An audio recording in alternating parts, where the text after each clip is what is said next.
Welcome to this explainer. Today, we're diving into the ultimate architectural blueprint of human civilization.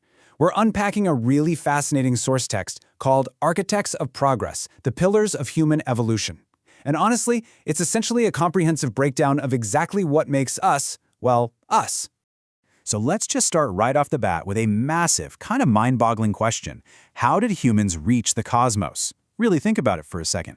How did our species go from the most humble of beginnings, just trying to navigate prehistoric landscapes, to organizing complex global governments, building these sprawling mega cities, and literally sending our own kind out into the vacuum of space? It's a tremendous leap, and it's the core mystery that our source material unravels today. Well, the answer lies in the simple fact that we are the architects of our own progress. We didn't just, stumble into modernity by sheer accident. No way. We utilized very specific, distinct evolutionary advantages, 5 pillars to be exact, to consciously build modern civilization step by step. It's like we constructed the very scaffolding that allowed us to rise. Here's our roadmap for the explainer. We'll be looking at 1. The human blueprint. 2. Passing the torch. 3. The power in numbers. 4. Mastering our environment. And finally, shaping tomorrow.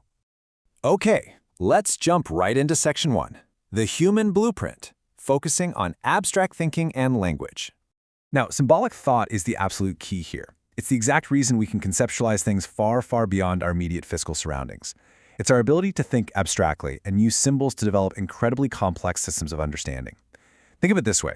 A few scratches on a cave wall suddenly represent a highly coordinated hunting strategy, or a simple piece of dyed cloth represents an entire nation. We aren't just reacting to the physical world anymore. We are creating entirely new belief systems out of thin air. This right here is the seed of all human innovation. But as you probably know, having a brilliant idea in your head is pretty much useless if you can't share it, and that is exactly where complex communication comes into play.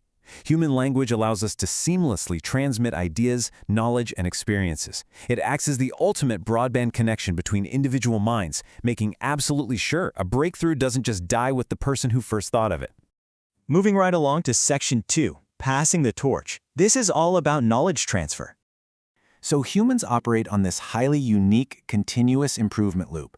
Step 1, we learn from the past. Step 2, we build upon that existing knowledge. And Step 3, we pass it right on to future generations. Unlike other species that basically have to hit reset and start from scratch every single generation, we don't reinvent the wheel. We inherit it, we upgrade it, and then we hand down the newest model. It's a cumulative, snowballing process of relentless innovation. The crucial point here is that this recursive learning process scales way up to drive what we call cultural evolution.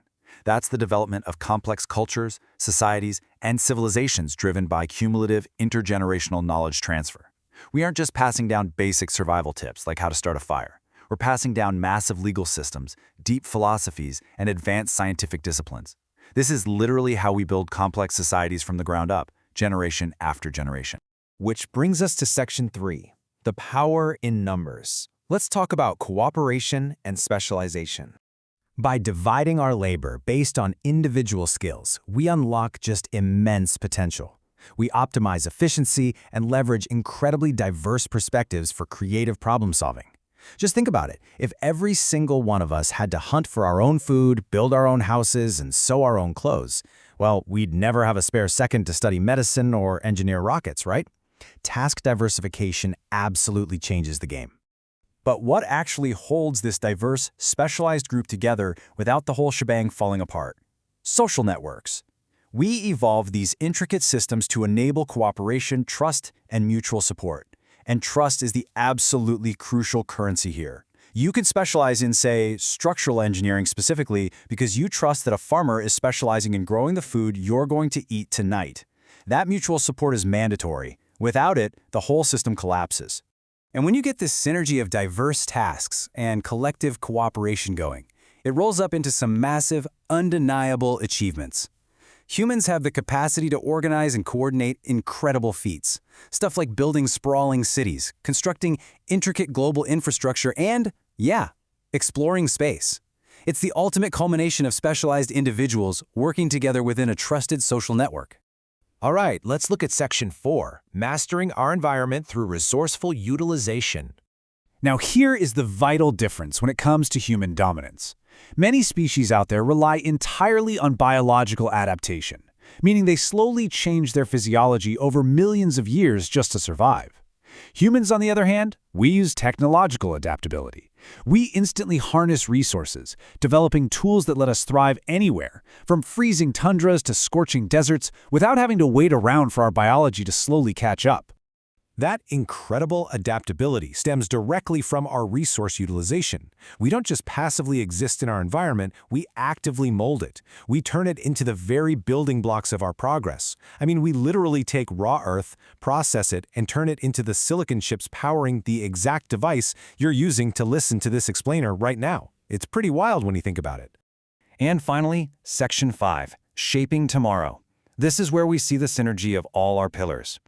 When you combine the immense power of symbolic language, continuous knowledge transfer, robust social cooperation, and rapid technological innovation, the result is the achievement of some truly remarkable feats.